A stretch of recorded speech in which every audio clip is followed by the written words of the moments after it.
দুই ফোঁটা পানি আল্লাহর কাছে সবচেয়ে প্রিয়। কয় ফোঁটা? এক হলো জেহাদের ময়দানে শহীদের গা থেকে বেয়ে পড়া রক্তের ফোঁটা। আমরা শহীদ হতে চাই কি চাই না?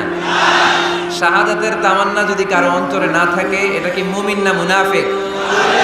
আর শাহাদাতের তামান্না নিয়ে কেউ যদি বিছানায় পড়েও মারা যায়, শহীদদের কাতারে তারে উঠায় দিবে কে?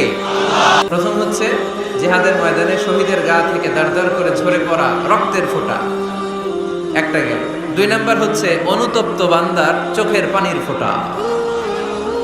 বান্দা যখন অনুতপ্ত হয়, তারা ভুল বুঝতে পারে, অন্যায়কে উপলব্ধি করতে পারে, তখন সে জায়নামাজ বিছিয়ে রবের দরবারে হাজিরা দেয়, সিজদায় লুটিয়ে পড়ে কান্না শুরু করে দেয়। এই চোখের পানির এত পাওয়ার, এই চোখের পানি অনুতপ্ত বান্দার চোখ বেয়ে নাকের ডগা বেয়ে মাটিতে পড়ার আগেই আল্লাহ বান্দার জীবনের সব গুনাহ মাফ করে দেয়।